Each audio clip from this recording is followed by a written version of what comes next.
வணக்கம் நண்பர்களே. ஆரோக்கியமான வாழ்க்கைக்குரிய வாழ்வியல் முறை பகுதி 78. செல்போன் பயன்பாட்டை குறைப்போம், இயற்கையோடு ஏந்து வாழ்வோம். செல்போன் பார்த்திங்கன்னா இன்றைக்கி நம்ம வாழ்க்கைகளில் ஒரு மிகப்பெரிய பங்கு மட்டும் இல்லைங்க, ஒரு டைமையே டோட்டலாக செல்ஃபோனே எடுத்துக்குதுன்னு சொல்லலாம். நம்ம எங்கே பார்த்தாலும், அது பஸ் ஸ்டாண்டா, ரயில்வே ஸ்டேஷனா, விசேஷ வீடுகளா, அல்லது எங்கே பார்த்தாலும் மனிதர்கள் செல்ஃபோனோடு தான் மேக்ஸிமம் இருக்காங்க. அதை தாண்டி அவங்க மற்ற இன்டராக்ஷன் கம்மி ஆகிட்டு வருது, மற்ற ஆக்டிவிட்டீஸ் கம்மி ஆகிட்டு வருது. வாழ்க்கை முறை நிறையா இந்த செல்ஃபோன்னால் சேஞ்சஸ் ஆகிட்டுருக்கு.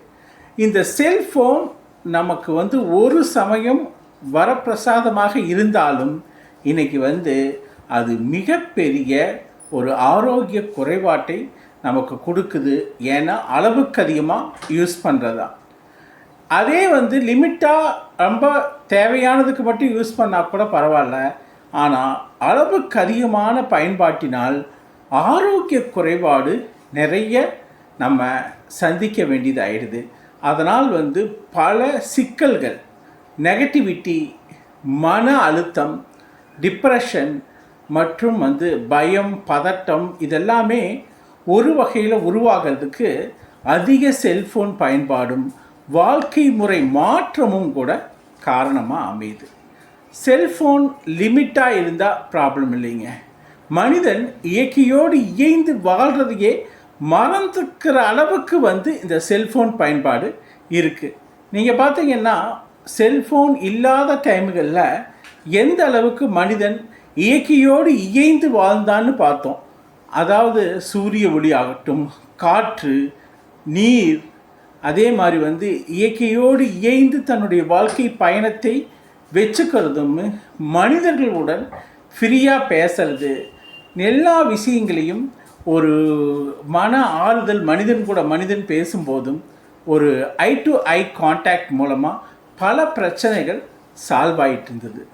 ஆனால் இன்றைக்கி பார்த்திங்கன்னா செல்ஃபோன் அப்படின்னு வந்ததுக்கப்புறம் நிறைய விஷயங்கள் நெகட்டிவிட்டி வர்றது மட்டும் இல்லாமல் உங்களுடைய டைமை வேறு யாரோ எடுத்துக்கிற மாதிரி ஒரு ஃபீல். அது மட்டும் இல்லை, அது உண்மைன்னு கூட, ஃபேக்ட்டுன்னு கூட சொல்லலாம். ஏன்னா யாரோ எங்கேயோ இருந்து ஆப்ரேட் பண்ணப்படுகிறார்கள். அந்த ஆப்ரேட் பண்ணக்கூடிய நபர்களுக்கு எங்கேயோ இருக்கக்கூடிய நபர்கள் அது கூட்டமாக ஒரு விதமான அடிமையா அல்லது ஸ்லேவ்ஸா, ஒரு விதமான தங்களையே மெய் மறந்து அதில் ஆழ்ந்து விடுறாங்க. அப்படி மெய் மறந்து ஆழ்ந்து விடுறதுனால வாழ்க்கையில் ஆரோக்கிய குறைபாடுகளும் மன பிரச்சனைகளும் தங்களுடைய டே டு டே லைஃப்பை மறந்து செல்ஃபோனில் தங்களுடைய வாழ்க்கையை துளைத்த பல பேர் இருக்காங்க. இன்றைக்கி வாழ்க்கையில் நடக்கிறத ரீல்ஸ் பண்ணி போடுறத விட்டுட்டு எத்தனையோ ரீல்ஸுக்காகவே நடக்கக்கூடிய விஷயங்கள் நிறையா இருக்குது. அந்த ரீல்ஸ் மோகம்னு கூட சொல்லுவாங்க. ஸோ அது உருவானதுனால மனிதனுடைய ஆரோக்கியம் பல நேரங்களில் ஒரு விதமான பிரச்சனையை சந்திக்கிறது. நம்ம இந்த ஆரோக்கியமான வாழ்க்கைக்குரிய வாழ்வியல் முறையில் இந்த 78 இப்போ 78வது பகுதி போயிட்டுருக்கு. வாழ்க்கை பழக்க வழக்கங்களை எப்படி ஆரோக்கியமாக வச்சுக்கிட்டா அந்த ஆரோக்கியமான பழக்க வழக்கங்கள் நம்மளை 80, 90, 120 வயசு வரைக்கும் அந்த ஆரோக்கியமான பழக்க வழக்கங்கள் கொண்டு செல்லும். அதில் நம்ம எவ்வளவோ பார்த்துருக்கோம். காய்கறிகள், நடைப்பயிற்சி, இயற்கையோடு ஏந்து வாழ்வது, இது எல்லாமே பார்த்துட்ருக்கோம். ஆனால் இந்த 77 சீரீஸும் நம்மளுடைய பிளேலிஸ்ட்லேயும் இருக்குது, வீடியோ செஷன்லேயும் இருக்குது. நீங்கள் நலம் அரண் சூழல் மாமுக தமிழ் சேனலில் பார்த்து நீங்கள் எல்லா விஷயங்களையும் ஒவ்வொரு எபிசோடாக பார்த்து தெரிஞ்சுக்க முடியும். இப்போ செல்ஃபோன் அப்படிங்கிறது பார்த்திங்கன்னா ஒரு விதமான தொந்தரவுங்கிற ஸ்டேஜுக்கு வந்துருச்சு. ஏன்னா யாரோ ஒருத்தர் உங்களை ஃபாலோ பண்ணிகிட்டே இருக்காங்க, கண்காணிச்சிட்டே இருக்கிறாங்க. நீங்கள் இயற்கையாக ஆரோக்கியமாக இருக்க முடியுதுன்னா எல்லாருமே ஏதோ ஒரு பதட்டம், ஒரு விதமான பயம், ஏதோ கால் வந்தாலே ஒரு விதமான பயம், சில பேர்த்துக்கு ஒரு பதட்டம், அல்லது சில விஷயங்களை பார்த்து செல்ஃபோனில் தொடர்ந்து பார்த்து சைக்கலாஜிக்கலாக சில பேர்த்துக்கு சில இஷ்யூஸ் வர்றதையும் நம்ம பார்க்குறோம். அது மட்டும் இல்லாமல் இந்த செல்ஃபோனில் அந்த ரேடியோ ஆக்டிவிட்டி, அதாவது வந்து அதிலிருந்து வரக்கூடிய ரேடியோ கதிர்கள் உடலுக்கும் அதே நேரத்தில் மூளைக்கும் மிகப்பெரிய பாதிப்பை உண்டு பண்ணுது. ஸோ மனிதன் வந்து கொஞ்சம் கொஞ்சமாக அந்த செல்ஃபோனுக்கு அடிக்ட் ஆகி இன்றைக்கி அந்த அடிக்டே வந்து பெரிய லெவலில் உருமாறி வந்துருச்சு. ஏன்னா ரீல்ஸுக்காக மலை உச்சியில் நின்று தான் வந்து ரீல்ஸுக்காக அந்த மலையிலிருந்து கீழே விழுந்து அதனால் 20-30 போலீஸ் அதிகாரிகள்லாம் போய் அவரை மீட்க வேண்டிய சூழ்நிலை. இந்த மாதிரி ஒரு சினேக்கிட்ட போய் வந்து படம் எடுக்கிறது, அல்லது ரீல்ஸுங்கிற பேரில் நிறைய விஷயங்கள் வந்து உயிருக்கு ஆபத்தான பல விஷயங்கள் நடக்குது. அப்புறம் செல்ஃபோன் பார்த்திங்கன்னா எந்தெந்த விஷயங்களுக்கு பாசிட்டிவாக பயன்படணுமோ அதை விட்டுட்டு நெகட்டிவான விஷயங்களுக்கு நிறைய பயன்படுது. சில பேர் வந்து பார்த்திங்கன்னா இந்த மெடிசின்ஸை சாட் ஜிபிடிலேயோ அல்லது வந்து ஏஐலேயோ போட்டு அதில் வந்து நிறைய விவரங்களை கேட்டு தெரிஞ்சு அது போட்டிருக்கக்கூடிய ஆக்சுவலாக வந்து அது ஏஐ அப்படிங்கிறத மறந்துடுறாங்க, அல்லது அது கூகுளில் இருக்கக்கூடிய கம்ப்யூட்டர் பேஸ்டு ப்ரோக்ராமுங்கிறத மறந்துட்டு அது என்ன ஃபீடாக இருக்கோ அப்படியே தான் கொடுக்கும். அந்த வியாதிகளை பற்றி பல விஷயங்களை ஆராய்ச்சி பண்ணி அதுக்கு வந்து தங்களை தாங்களே மனதளவில் பாதிச்சுக்கிறவங்களும் பல பேர் இருக்காங்க. அதில் வந்து மேக்ஸிமம் என்ன நெகட்டிவிட்டியோ அதையும் சேர்த்து தான் போடும். ஆனால் மனிதர்கள் அதை வந்து ஒரு நெகட்டிவ் கண்ணோட்டத்தோடவே பார்த்து தங்களை தாங்களே வந்து மனதளவில் பாதித்து கொள்கிறார்கள். இது மட்டும் இல்லைங்க, ஒவ்வொருத்தரும் டைமை வந்து கரெக்டாக அந்தந்த நேரத்துக்கு அலோகேட் பண்ணுறாங்களான்னா பண்ணுறதில்ல.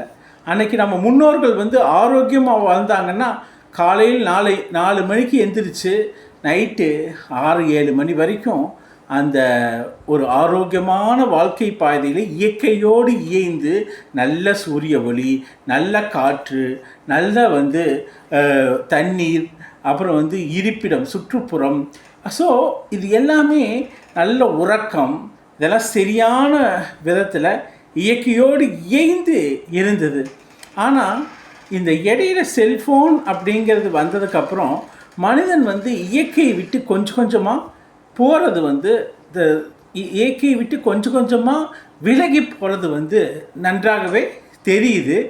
அதனால் வந்து சிம்டம்ஸு நிறையா வந்து நம்ம கண்கூடாக பார்க்க ஆரம்பிச்சிட்டோம்.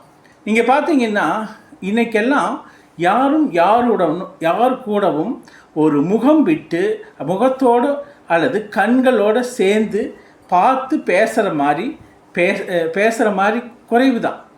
ஏன்னா முதல்ல வந்து ஒவ்வொரு மனிதனும் கண்ணை பார்த்து நிறைய பேசணும். விசேஷ வீடுகள்லையோ அல்லது வந்து ஒரு எங்கே மக்கள் கூடிக்கிட்டாலோ, அது பஸ் ஸ்டாண்ட் ஆகலாம் அல்லது ரயில்வே ஸ்டேஷன் ஆகலாம், அல்லது வந்து பிற எந்த இடங்கள்லையுமே மனிதர்கள் ஒருத்தர் நல்லா கம்யூனிகேட் பண்ணாங்க, ஒரு ஆறுதல் அடைஞ்சாங்க. அதுவே வந்து ஒரு ஹாப்பினஸ்ஸை கொடுத்தது.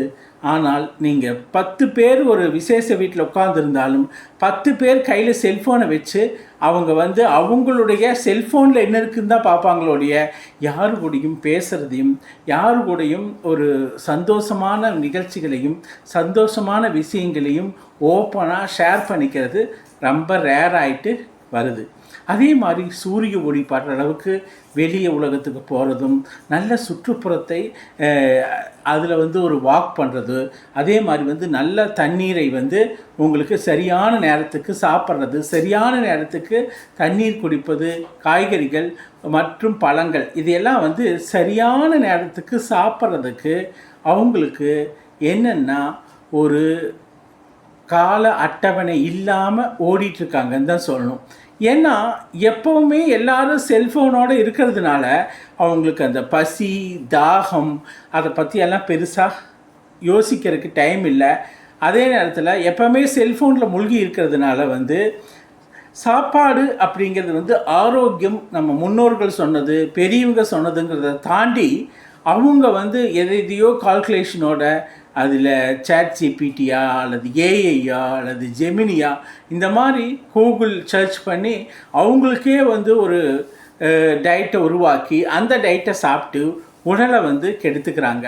பல பேர் வந்து புரோட்டீன் பேஸ்டு டயட்டு, பேலியோ டயட்டுன்னு சொல்லி ஒவ்வொருத்தரும் நெட்டில் வரக்கூடிய பல இன்ஃபர்மேஷனை தப்பும் தவறுமாக தெரிந்து கொண்டு அதை வந்து இம்ப்ளிமெண்ட் பண்ணுறாங்கிறதுல பல பேர் வந்து உடலை கெடுத்துக்கொண்டு சத்துக்கள் இல்லாமல் அது வந்து என்னென்னா ஃபைனலாக கிட்னியை பாதித்து, புரோட்டீன் அதிகமாக எடுத்து கிட்னியை பாதித்தவர்கள் பல பேரை வந்து நம்ம பார்க்குறோம். அது மட்டும் இல்லாமல் உடலுக்கு பல கெடுதல்களை உருவாக்கக்கூடிய ஸ்டீராய்ட்ஸ், அப்புறம் வந்து இன்ஜெக்ஷன்ஸ், இதெல்லாம் வந்து உடலை வந்து ஃபிட்டாக வச்சுக்கிறதுக்கு இந்த இன்டர்நெட்டையும் அல்லது சோசியல் வெப்சைட்ஸ்லேயும் ப்ரொமோஷனை பார்த்து அதுலேயே வந்து சில பேர் தங்களை டைமை ஸ்பெண்ட் பண்ணி ஏமாந்து போகிறவங்களும் இருக்காங்க. ஸோ நெகட்டிவிட்டி நிறையா இந்த செல்ஃபோனில் இருக்குது. அதே மாதிரி ஃபேக் நியூஸும் நெகட்டிவிட்டியும் அதிகமாக இதில் பரப்பப்படுகிறது.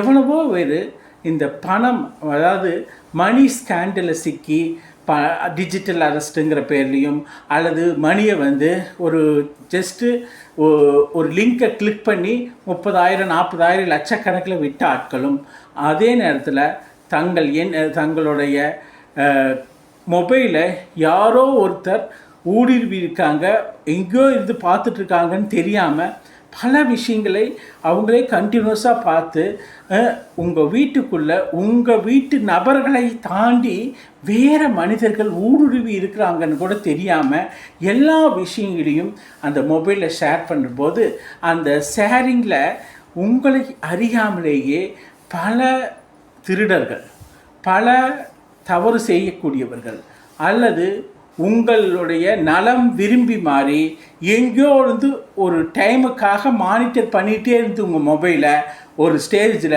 உங்கள் வீட்டுக்குள்ளே பூந்துடுறாங்க.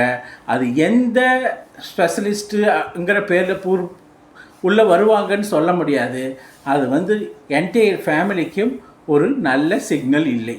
அதனால் நம்ம வந்து பர்சனல் தகவல்களையும் ஃபோட்டோஸையும் அதிகமாக நம்ம மொபைலில் அது சோசியல் வெப்சைட்ஸில் பகிர்வதை குறைத்து கொள்ள வேண்டும். மேக்ஸிமம் அவாய்ட் பண்ணிடணும். அதை தாண்டி நம்ம வந்து ஆக்டிவிட்டி, ஓவரால் செல்ஃபோன் ஆக்டிவிட்டியே நம்ம குறைச்சிக்கணும்.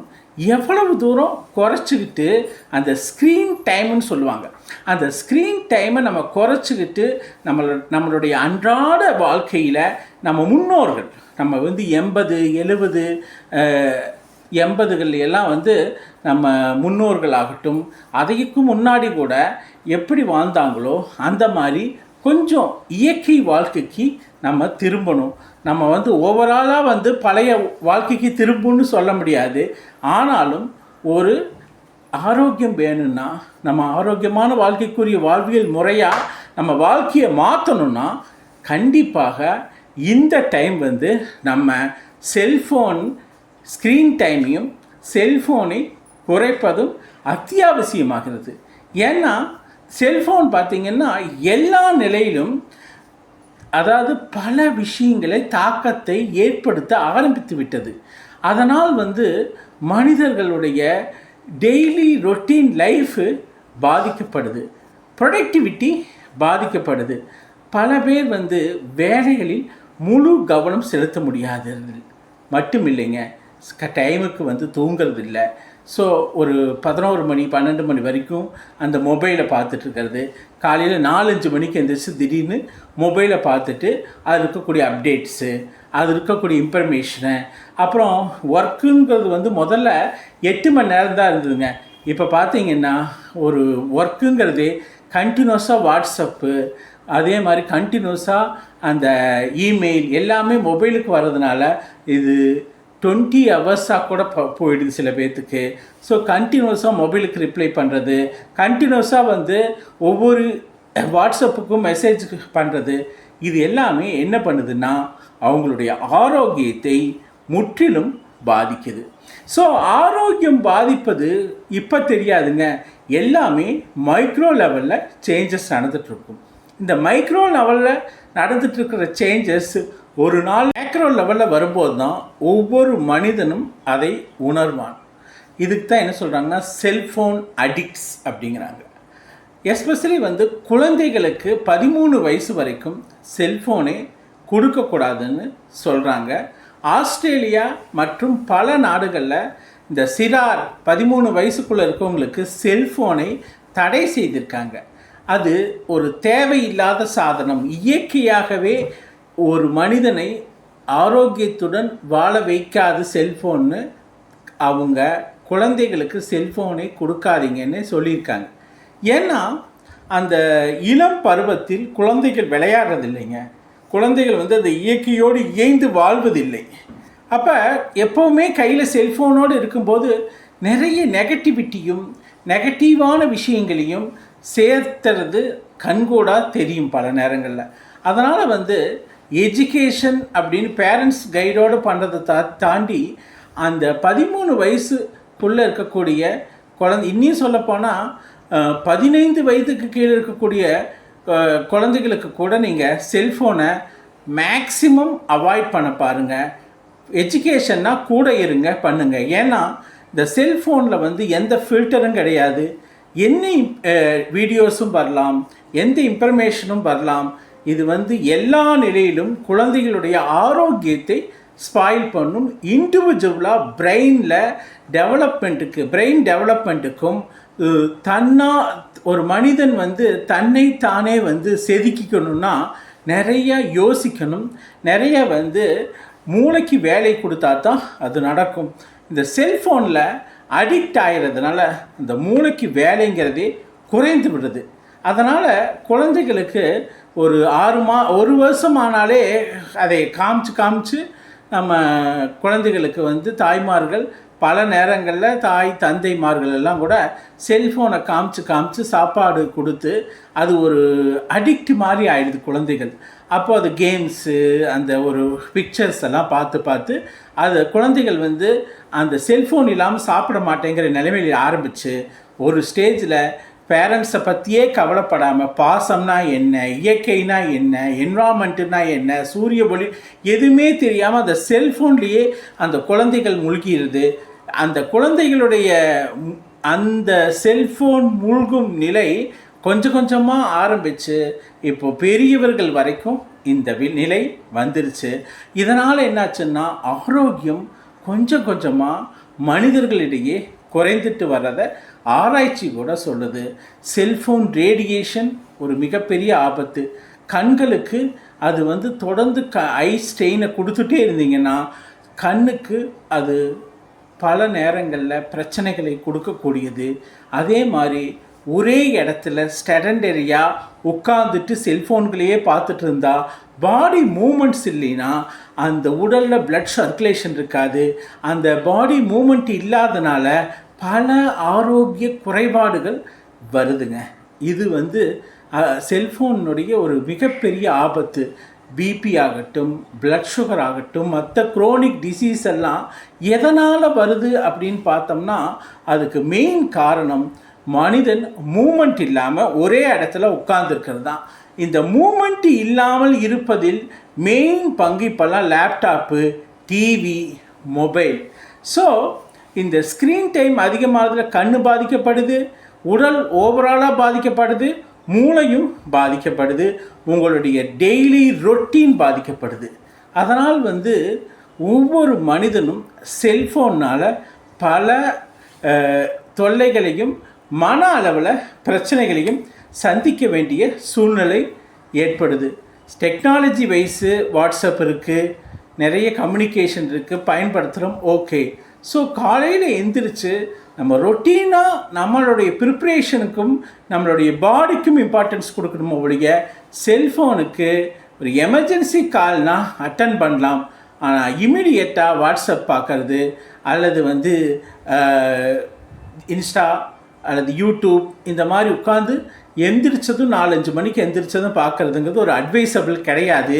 இது ஆரோக்கியமான வாழ்க்கையும் கிடையாது. அதனால் காலையில் 4:30 மணிக்கு எந்திரிச்சா ரெகுலராக ரொட்டீனை ஃப்ரெஷ்அப் பண்ணிட்டு வாக்கிங் போங்க. காலையில் வந்து ஒரு வாக்கிங் எல்லாம் முடிச்சு எக்ஸசைஸ் எல்லாம் கம்ப்ளீட்டாக முடித்து மார்னிங் வந்து உங்களுடைய ரொட்டீனெல்லாம் முடித்து ஆஃபீஸ் டைமுக்கு முன்னாடி உங்கள் மொபைல் ஃபோனை ஒரு லுக்கப் பண்ணுங்கள். ஸோ அதுக்கப்புறம் ஒரு 20 to 30 மினிட்ஸ் பாருங்கள். தென் வந்து உங்களுடைய ரெகுலர் ஒர்க்கை வந்து கவனிங்க. இன்பிட்வீன் மதியம் வந்து ஒரு 15 to 20 மினிட்ஸ் அந்த மாதிரி பாருங்கள். தென் வந்து ஈவினிங் ஒரு 30 மினிட்ஸ் டு அது டிபெண்ட்ஸ் அப்பான் த டைம் ஒரு 30 மினிட்ஸ் கூட பார்க்கலாம். ஸோ இரவு 8 மணிக்கு மேலே டோட்டலாக செல்ஃபோனை யூஸ் பண்ணுறத அவாய்ட் பண்ணிடுங்க. ஏன்னா இந்த செல்ஃபோனுங்கிறது நிறைய நெகட்டிவிட்டியை கொடுக்கக்கூடியது. அதிகமாக அவுட்டோர் போங்க, அதிகமாக என்வாமெண்ட்டை ரசிங்க, சூரிய ஒளியில் நிறையா இருங்க, குழந்தைகளையும் கூட்டிகிட்டு போய் சூரிய ஒளியில் நிறையா இருங்க, விளையாட்டுகளுக்கு முக்கியத்துவம் கொடுங்க. அப்போ தான் வந்து உடல் ஃப்ளெக்சிபிலிட்டி ஆகும், ஆரோக்கியம் அடையும். ஸோ நீங்களே வந்து ஃப்ரீயாக இருக்கிற நேரம் மேக்ஸிமம் ஒரு பார்க்குக்கு போங்க, அல்லது வந்து ஒரு அவுட்டிங் வந்து என்வாமெண்டல் டூர் போங்க, அல்லது ஆன்மீக ஸ்தலங்களுக்கு போங்க. ஸோ இந்த மாதிரி ஃபேமிலியோடு கூப்பிட்டு போய் ஒரு ஹாப்பினஸ்ஸோட என்ஜாய் பண்ணுங்கள். இயற்கையோடு இயைந்து நல்ல காற்றை சுவாசிக்கிறதுக்கு, நல்ல தண்ணீரை குடிப்பதற்கும், நல்ல ஒரு சூரிய ஒளியில் வந்து இருந்து அதிலிருந்து விட்டமின் டி கிடைக்கிறதுக்கும், அதே மாதிரி போயிட்டு வந்து கரெக்டாக வந்து டைமுக்கு தூங்கணுன்னா அது 10 o'clock வந்து ஒரு நல்ல ஒரு மொபைல் எல்லாம் சுவிட்ச் ஆஃப் பண்ணிவிட்டு நீங்கள் வந்து ஒரு 10 o'clock தூங்கினா மார்னிங் 5 o'clock ரேஞ்சில் எந்திரிக்கிறதுக்கு. அதுக்கப்புறம் ரொட்டீனாக இந்த மாதிரி ஸ்க்ரீன் டைமை குறைச்சி, செல்ஃபோனை குறைச்சி, maximum interaction to the human beings, மனிதர்களோட கண்ணுக்கு கண் பார்த்து நிறைய மனிதர்களை கூட இன்டராக்ட் பண்ணுங்கள், இயற்கையோடு இயைந்து வாழுங்க. அப்புறம் ஒரு சந்தோஷமான மனநிலையில் எப்போவுமே பாசிட்டிவிட்டியை உருவாக்குங்க. நெகட்டிவான விஷயங்களை பேசுகிறதையும், நெகட்டிவான விஷயங்களை நிறைய ஷேர் பண்ணுறதையும் குறையுங்க. இந்த அஃபீஷியல் அல்லது வந்து அஃபீஷியலாக வந்து நிறைய விஷயங்கள் தேங்க்யூ, வெல்கம், குட் மார்னிங், இந்த மாதிரி விஷயங்கள் எல்லாம் வந்து ரொம்ப கேஷுவலாக ஆகிப்போச்சு. ஸோ அதுக்கெல்லாம் வந்து மொபைலில் வந்து கண்டினியூஸாக யூஸ் பண்ணுங்கிற அவசியம் இல்லை. நீங்கள் மொபைலுங்கிறது உங்களுக்கு எஜுகேஷ்னல் பர்பஸ், அதே நேரத்தில் தேவையான இன்ஃபர்மேஷனை அது ஒரு செல்ஃபோனில் வந்து ஒரு பில்லு கட்டுறது, ஒரு டிக்கெட் புக் பண்ணுறது, ஒரு ஏர் டிக்கெட் புக் பண்ணுறது. ஸோ இந்த மாதிரி டிக்கெட் புக்கிங், அப்புறம் வந்து இபி பில் ஆகட்டும், இதெல்லாம் வந்து பண்ணுறதுக்கு ஈஸியாக இருக்கும், அதுக்கு யூஸ் பண்ணிக்கலாம். அதை தாண்டி நிறையா இந்த சோசியல் வெப்சைட்ஸில் கவனம் செலுத்தி அதில் வந்து உங்களுடைய அதிகமான நேரங்களை செலவிடுறதுனால உங்கள் ஆரோக்கியம் பிரெயினிலிருந்து கால் வரைக்கும் கொஞ்சம் கொஞ்சமாக அந்த ஆரோக்கியம் வந்து கெடும் அப்படின்னு சொல்கிறத விட அது வந்து உங்களுக்கு வேறு விதமான இம்பேக்டை உருவாக்கும். அதாவது வந்து ஒரு லேசினஸை மட்டுமில்லை, ஒரு வாழ்க்கை முறை மாற்றத்தை உருவாக்கிடும். அப்படியே இருந்தீங்கன்னா ஒரு லேசினஸை உண்டாக்கிடும். அதில் வந்து வாழ்க்கையில் வந்து ஒரு மூமெண்ட்டே இல்லாமல், ஒரு கம்யூனிகேஷனே இல்லாமல், ஒரு வேறு உலகத்துக்கு உங்களை கொண்டு சென்று அதனால் உடலுக்கு ஆரோக்கிய குறைபாடுகளை நிறையா கொண்டு செலுத்தும். நம்ம முன்னோர்களெல்லாம் 100-120 வயசு வரைக்கும் வாழ்ந்தாங்கன்னா செல்ஃபோனை மேக்சிமம் குறைத்து, செல்ஃபோனே அந்த காலத்தில் கிடையாது, ஆனாலும் எந்த ஒரு நிலையிலும் இயற்கையை விட்டு விலகி செல்லாமல் இயற்கையோடு இயைந்து வாழ்ந்தாங்க. காலையில் எந்திரிச்சதுலேருந்து ஈவினிங் 6-7 மணி வரைக்கும் இயற்கையான சாப்பாடு, இயற்கையாக மனிதர்களோட திண்ணைன்னு அந்த காலத்தில் உட்காந்துருப்பாங்க. அந்த திண்ணை தான் வந்து அவங்களுக்கு சோசியல் வெப்சைட்ஸு, அதுதான் வந்து இன்ஸ்டா, அதுதான் யூடியூப், அதுதான் வந்து எல்லா வெப்சைட்ஸும். அந்த திண்ணையில் உட்காந்து எவ்வளவோ இன்ஃபர்மேஷனை பேசுவாங்க. அந்த இன்ஃபர்மேஷனெல்லாம் வந்து ஹாப்பியாக சந்தோஷமாக கேட்டுட்டு வந்து படுத்து தூங்குனாங்கன்னா காலையில் தான் எழுந்திருப்பாங்க. இந்த மாதிரி எல்லாம் நேச்சுரலாக இயற்கையாக இருந்தது தான் அவங்க வாழ்க்கையில் கள்ளங்கபடமும் இல்லாமல் ரொம்ப நாள் வந்து உயிர் வாழ்வதற்கும் இயற்கையாக 120 வயசு தொடர்றதுக்கும் ஈஸியாக இருந்தது. இந்த செல்ஃபோன் அப்படிங்கிறது வந்து பல நேரங்களில் வரப்பிரசாதமாக இருந்தாலும் பல நேரங்களில் இன்றைய நேரங்களில் அது ஒரு சாபக்கேடுன்னு கூட சொல்லலாம்.